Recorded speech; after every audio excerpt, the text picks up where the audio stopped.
Good morning dear students. Mascot school की हिंदी की online class में आप सभी का स्वागत है।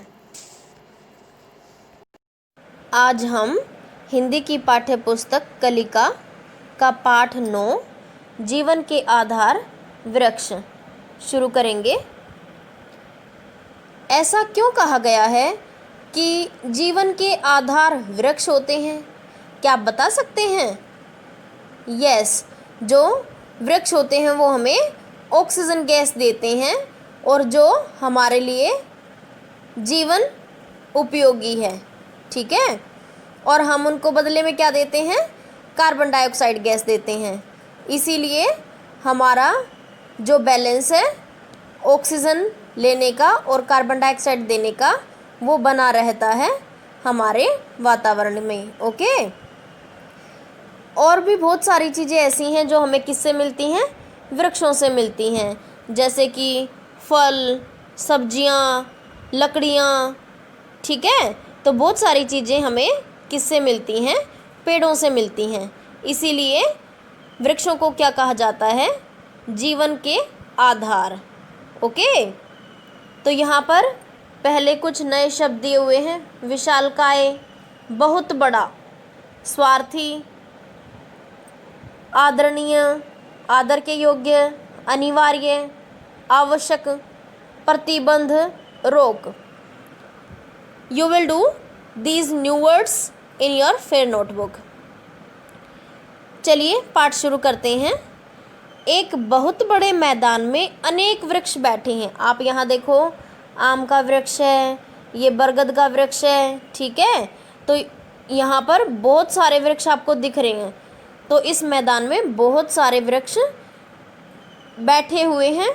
लगता है उनकी सभा हो रही है। कैसा लग रहा है? जैसे कि उनकी मीटिंग चल रही हो, है ना। विशालकाय बरगद सभापति के आसन की ओर आता है। जो बहुत बड़ा बरगद होता है वो सभापति के आसन की ओर आता है। You can see here. आपको दिख रहा है ना यहाँ पर सभापति का आसन। लंबा यूकेलिप्टस बरगद के गले में बहुत बड़ी माला डाल देता है। जो लंबा यूकेलिप्टस समझते हो? जो हमारा सफ़ेदा होता है ना, उसको यूकेलिप्टस बोलते हैं। तो वो क्या करता है? बरगद के गले में बहुत बड़ी माला डाल देता है। आप यहाँ देखो, है ना। सब वृक्ष खुश होकर अपने पत्ते रगड़ते हैं, मानो ताली बजा रहे हैं। जब यूकेलिप्टस ने बरगद के गले में माला डाली तो सभी वृक्ष खुश होकर क्या करते हैं? अपने पत्तों को रगड़ते हैं। और जब वो पत्ते रगड़ रहे होते तो ऐसा लगता है जैसे कि वो खुशी से ताली बजा रहे हों, ठीक है। यूकेलिप्टस बोलता है, मैं सभापति जी से प्रार्थना करता हूँ कि वे अपना स्थान ग्रहण करने की कृपा करें। बरगद मंच पर बीचों बीच बैठ जाता है। मंच बोझ से कुछ चरमरा जाता है, यानी कि वो थोड़ा सा हिलने लगता है। यूकेलिप्टस, अब मैं सभापति जी की आज्ञा से आज की इस सभा की कार्यवाही प्रारंभ करता हूँ। जैसे कि हम कोई भी प्रोग्राम जब करते हैं तो पहले हम क्या करते हैं? सभी का वेलकम करते हैं ना। तो ऐसे ही यूकेलिप्टस सबका वेलकम करने के बाद परमिशन लेता है। किससे? बरगद के पेड़ से, कि वो आज की मीटिंग को शुरू करने की आज्ञा ले रहा है। मैं पहले आपको यह बता दूं कि यह सभा क्यों बुलाई गई है। पहले यूकेलिप्टस क्या बताता है कि यह मीटिंग क्यों बुलाई गई है, सबको बता रहा है। क्योंकि जब तक हमें विषय का पता नहीं होता कि मीटिंग किस लिए हो रही है तो हमें उसमें मज़ा नहीं आता है, ठीक है। साथियों, आज संगठन का युग है। संगठन होता है एकता। संगठन में ही शक्ति है, यानी कि एकता में ही शक्ति है। बिना संगठन के कोई प्राणी जीवित नहीं रह सकता। मनुष्य की ओर देखिए, उन्होंने अनेक संघ बना रखे हैं, जैसे मजदूर संघ, अध्यापक संघ, व्यापारी संघ आदि। ये संघ मनुष्य को बड़ा लाभ पहुंचाते हैं।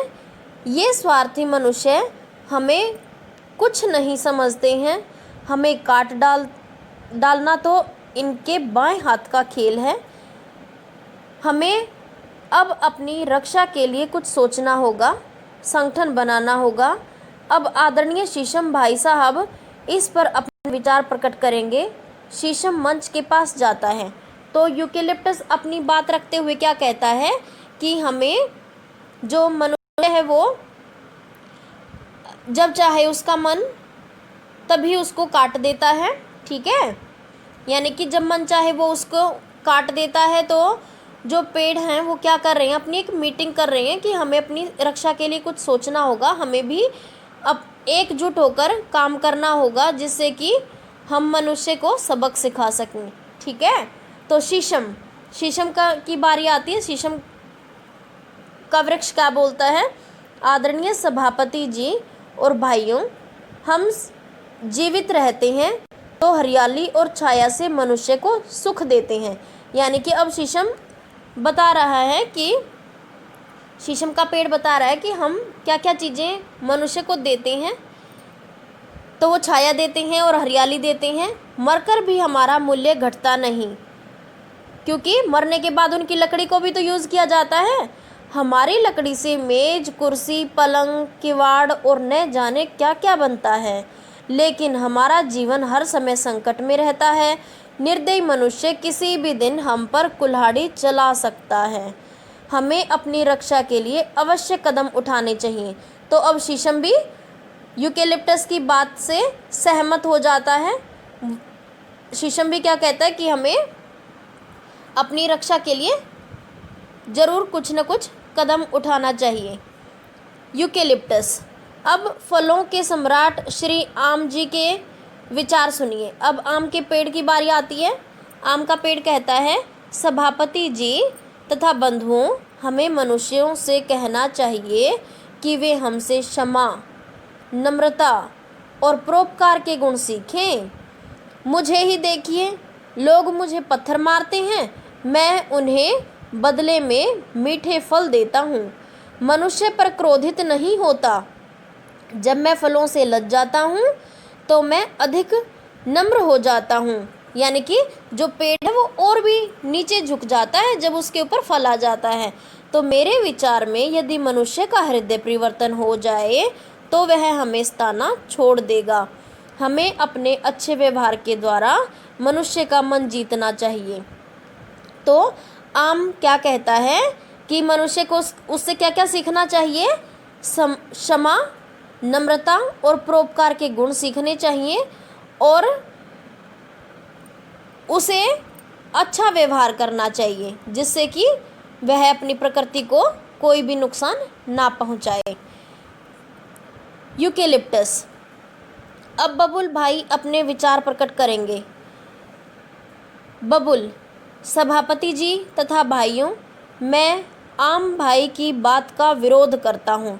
यानी कि अब ये अपोज करते हैं उसकी बात को, कहते हैं कि मैं इनकी बात से बिल्कुल भी सहमत नहीं हूँ। जो बबुल यानी कि जो कीकर होती ना, कीकर, तो कीकर आम की बात से बिल्कुल भी सहमत नहीं है। अंडरस्टैंड। अकेली नम्रता से जीवन में काम नहीं चलता। बबुल अपने विचार प्रकट करते हैं कि अकेली नम्रता से जीवन में काम नहीं चलता, हम में कठोरता भी होनी चाहिए।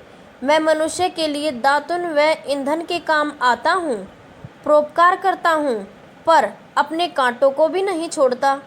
कम से कम मनुष्य के नटखट बच्चे तो मुझसे डरते ही हैं। यानी कि जो शरारती बच्चे हैं वो कीकर के पास नहीं जाते ना, क्योंकि उनको डर लगता है कि कहीं कांटे उनको ना चुभ जाएं। ठीक है, हमें मनुष्य के अन्याय का डटकर विरोध करना चाहिए। तो बबुल ने अपने इस तरीके से विचार प्रस्तुत किए हैं। यूकेलिप्टस। अब नीम भाई के विचार सुनिए। नीम। सभापति जी एवं मित्रों, मैं कड़वा अवश्य हूँ पर मनुष्यों के लिए बड़ा लाभकारी हूँ। मुझ में अनेक रोगों को नष्ट करने की शक्ति है। मेरी छाया बड़ी शीतल होती है। मेरी निबोलियाँ फल मीठी और गुणकारी होती हैं। मेरी दातुन दांतों के लिए बड़ी लाभदायक है। फिर भी मनुष्य मुझे काट डालता है। हमें अपने बचाव का उपाय अवश्य करना चाहिए। अब नीम ने अपने विचार प्रस्तुत किए हैं कि मैं कड़वा हूँ लेकिन फिर भी बहुत अच्छा हूँ, जिससे मनुष्य को लाभ ही होता है और उसका सेवन करने से क्या होता है, जो मनुष्य के अंदर जो रोगों से लड़ने की जो शक्ति होती है वो बढ़ जाती है और नीम की छाया भी बड़ी ठंडी होती है और इसकी जो निबोलियाँ होती हैं, इसके जो फल होते हैं वो मीठे और गुणकारी होते हैं और दांतों के लिए बहुत अच्छी होती है। तो वो अपने फ़ायदे बता रहा है कि नीम से बहुत सारे फ़ायदे होते हैं लेकिन फिर भी मनुष्य उसको काटता है, तो वह भी यूकेलिप्टस से सहमत होकर अपनी रक्षा की बात करता है। आशा करती हूँ बेटा आपको अच्छे से समझ आ गया होगा। आज हमने हाफ चैप्टर किया है, बाकी हाफ चैप्टर हम कल करेंगे। आज आप इस पाठ की विषय सूची और नए शब्द अपनी फेयर नोटबुक में बिल्कुल सुंदर सुंदर राइटिंग में लिखेंगे। मैं पिक सेंड कर दूँगी और आप अपना काम बिल्कुल अच्छे से करेंगे। Okay, bye, happy learning.